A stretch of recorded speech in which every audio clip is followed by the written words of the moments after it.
Hello, I'm Prescott Mayor Phil Goode with your weekly update. Over the weekend, 2 lightning-caused wildfires started in this area. As of this morning, the Grapevine fire on Mingus Mountain is at 400 acres. It's approximately 10 miles east of Prescott Valley and 2 miles south of Mingus Spring Ranch, with low to moderate fire behavior. Ryan Barella's Arizona Central West Zone Type 3 Incident Management Team assumed command of the Grapevine fire this morning. Right now there are 2 Type 1 crews, 2 engines, 1 Type 3 helicopter, and additional support personnel. Yesterday, the Racetrack fire was identified in the afternoon.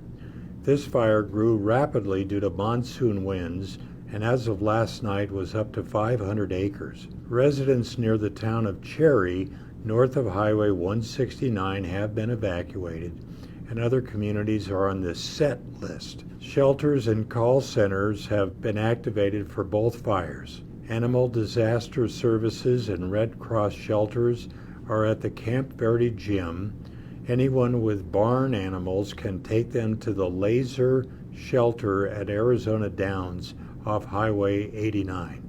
3 Type 1 hotshot crews, 1 Type 2 crew, 5 engines, 2 suppression modules, and 1 dozer have already been assigned to the Racetrack fire, with aviation and ground resources focused on slowing progression towards the community of Cherry. Although the fires are not directly in the immediate Prescott area, they can affect Prescott residents in several ways. First of all, smoke may be visible, especially if you are traveling through Prescott Valley, Dewey Humboldt, Mayor, and secondly, it's possible that firefighting aircraft may utilize the Prescott Airport in the coming days and weeks. Additionally, there may be local road closures and delays to accommodate firefighting efforts. Finally, this could create additional responsibilities for our own firefighters, as we may have mutual aid agreements with various agencies. We'll keep you up to date on the latest information through our social media channels. Obviously, the information provided here can change at any time. This is the latest information we have right now at the time of this video. In the meantime, please remember that the entire Prescott National Forest, along with all of Yavapai County, is under Stage 1 fire restrictions.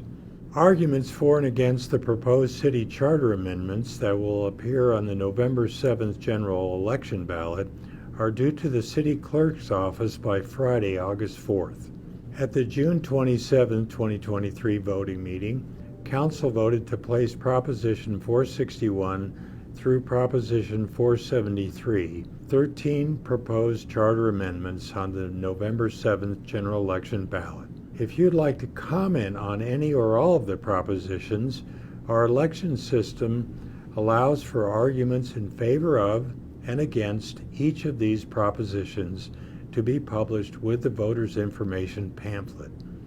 These arguments will be accepted by the City Clerk's office through Friday, August 4th, in person or via mail to 201 South Montezuma Street, Suite 302, Prescott, Arizona 86301. There are some requirements, however.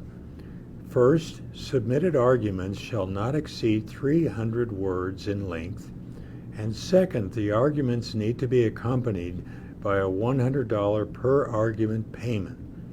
Finally, the arguments must include the signatures of those providing the arguments and their addresses and phone number, although this information will not be included in the publicity pamphlet.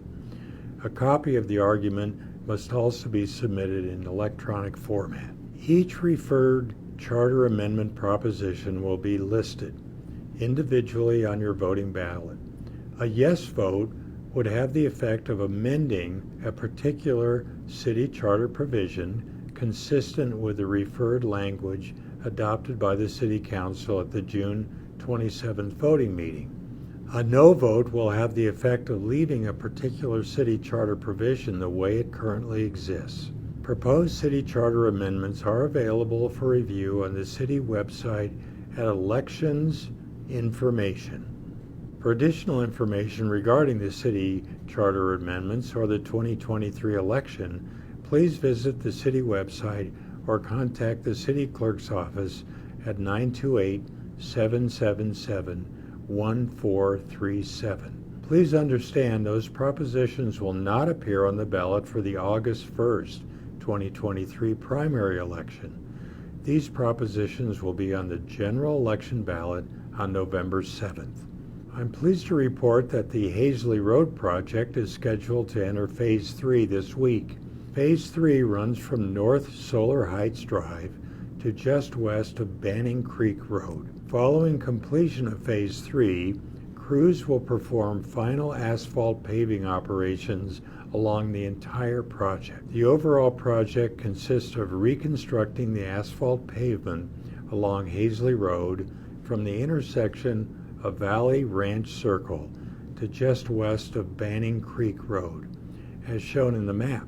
Additionally, this project slightly narrows the roadway width of Haisley Road, adds a sidewalk on the south side of the project limits, protects the curb along the north side of the roadway, upgrades the existing storm drain system, and ties in the existing concrete driveways with a new infrastructure. This entire project is scheduled to be finished this summer.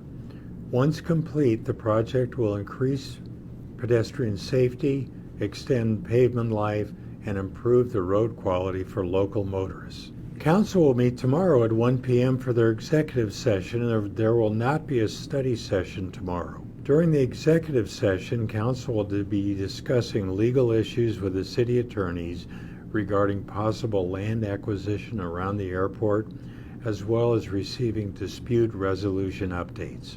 In addition, we'll be hearing from city attorneys relating to a water provision contract with Mountain Club, and also information on the agreement with the Center for the Future.